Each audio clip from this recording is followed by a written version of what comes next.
नमस्कार दोस्तों, मैं विवेक कुमार। आज मैं आप लोगों को एक कहानी सुनाना चाहता हूँ। मतलब वो कहानी नहीं बोल सकते, वो मतलब मेरी दास्तान है। तो चलिए शुरू करता हूँ।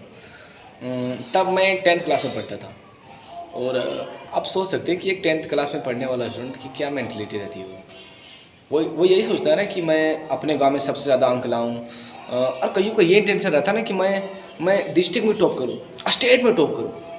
पर मेरी वैसी कोई मेंटलिटी नहीं थी। पता है क्यों?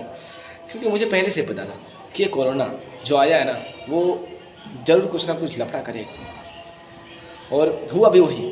कोरोना हम सबके लिए, जो मेरी तरह की सोच रखता था, जो ये सोचता था कि पढ़ाई लिखाई से क्या होता है भाई, हम तो साला ऐसे ही भर भर के अंक लाते हैं, उनके लिए कोरोना मसीहा का काम किया। वो तो सबको, जिसको ये भी नहीं पता था कि मैं कौन सेशन में पढ़ रहा हूँ, क्या पढ़ रहा हूँ, कौन से विषय रहते हैं 10th में, उनको भी 80 से पार दिलाया।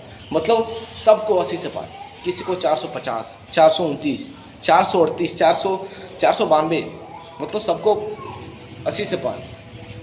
आप सोच सकते हैं कि एक जीव जिसको हम जानते भी नहीं हैं, जिसे हम भली भांति परिचित भी नहीं है, और किसी के लिए वो एक श्राप है और हमारे लिए वरदान साबित हुआ।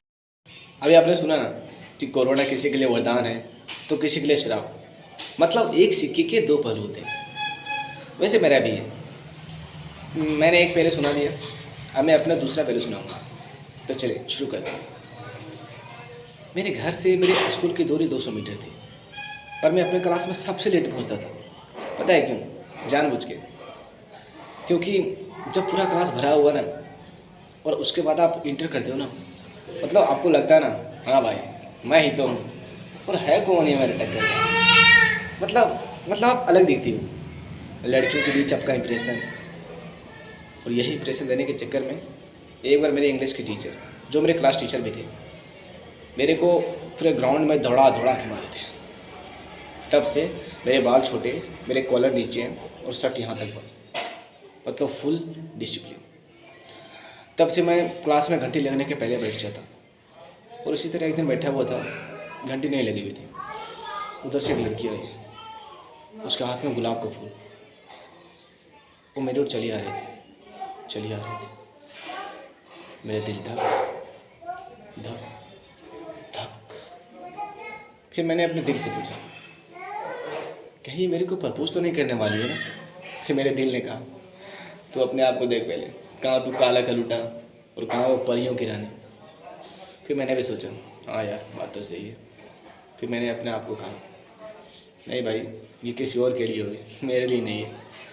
तभी अचानक वो एकदम फिल्मी स्टाइल में अपने घुटने के बल बैठकर मेरे को प्रपोज कर दी। साला मैं देख के भौचक्का रह गया। मतलब 1 मिनट तक मेरे को समझ में नहीं आ रहा था कि मैं क्या करूं। फिर मैंने अपने आप को समझाया। फिर मैं उसके हाथ से गुलाब का फूल लिया और मैंने उसको अपने घुटने के बल बैठकर फिल्मी स्टाइल में उसको उठाया। साले हम दोनों किस करने वाले ही थे कि मेरा एक दोस्त आ गया। फिर घंटी बजे, रात 9 बजे, पहली घंटी बजने तक 3-4 लोग को पता चल गया था। दूसरी घंटी लगते लगते 5 लोग उसमें और बढ़ गए, और तीसरी घंटी लगते लगते 10 और बढ़ गए। मतलब छुट्टी होते होते पूरे क्लास को पता चल गई कि कुछ तो है हमारे बीच। फिर छुट्टी हो गई क्लास, मैं अपने घर, वो अपने घर, पर हमारा दिल वही था, क्लास में, जहाँ हम दोनों एक दूसरे के लिए समर्पित होने जा रहे थे। हाँ मम्मी आ रहा हूँ, मम्मी बुला रही है। इसके बाद की कहानी बाद में सुनाऊंगा। आ रहा हूँ मम्मी।